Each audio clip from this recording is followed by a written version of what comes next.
Ahora, el punto de sanciones, que es, como siempre, el rejo, lo que termina haciendo que se cumplan las obligaciones.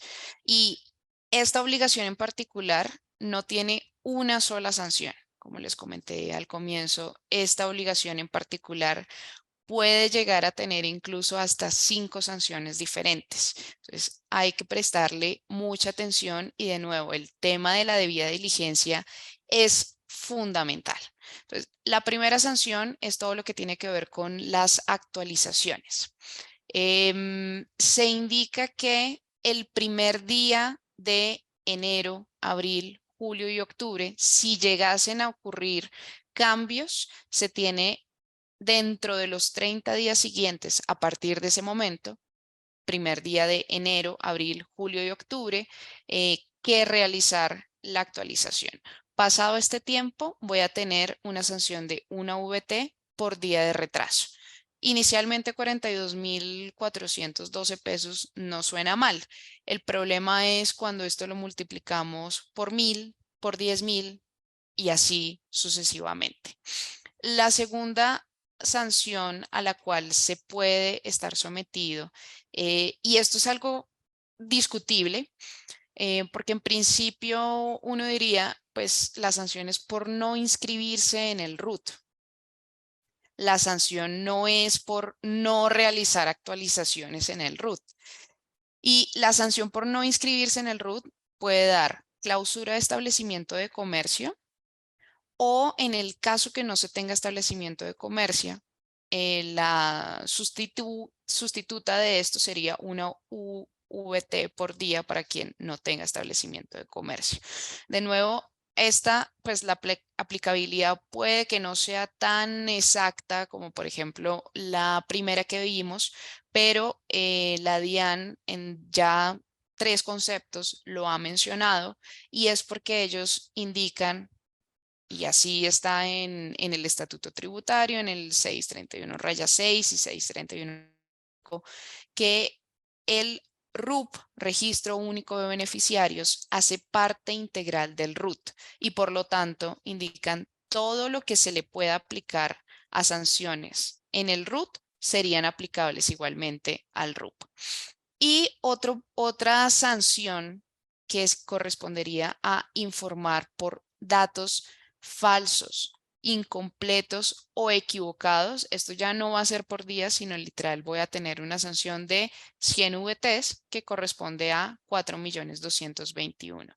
El tema es empezar a cuestionarse si tengo información falsa e incompleta en diferentes puntos, si podrían imponerme una sanción por cada uno de esos puntos de forma independiente. Entonces, ahí también hay otra discusión.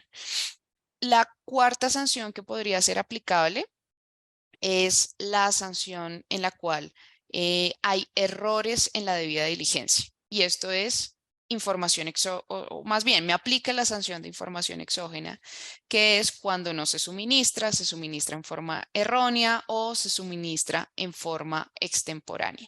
Que esto fue uno de los beneficios que trae la reforma tributaria del 2022, que me disminuye los porcentajes sobre los cuales se liquidaban las sanciones. Antes estos eran 5, 4 y 3, ahora lo más alto es 1%.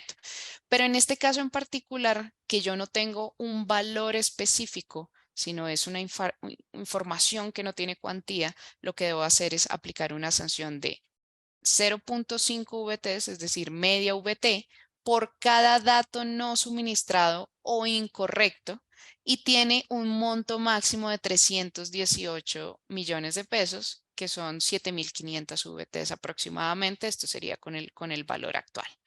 Y adicionalmente a eso, la resolución y las modificaciones que se han hecho en las resoluciones lo dicen de forma expresa. Esto también implica sanciones penales y civiles. Entonces, también nos tocaría entrar a analizar en cada uno de los casos, pero en principio el delito o el tipo penal que aplicaría sería falsedad documental. Y aquí también hay una serie de preguntas adicionales y es si puedo llegar a identificarlo como una falsedad ideológica o como una falsedad material. Todo esto depende también de cómo se dé la discusión a nivel jurídico desde el mundo penal, de cómo aplicar una sanción penal por esta falsedad en, en proveer información errada.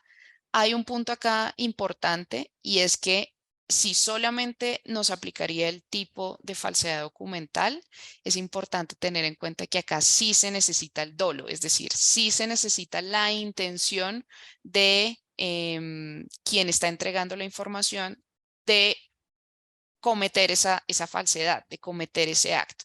Entonces también sería importante ver cómo lo vaya a manejar el ente acusador, esa teoría de el dolo en entregar la información, por ejemplo, que haya sido un error tipográfico o que haya tenido algún error en culpa. Entonces, todo esto va a entrar a ser objeto de bastante análisis desde el mundo penal. Estas son las 5 sanciones a las cuales podrían estar sujetos.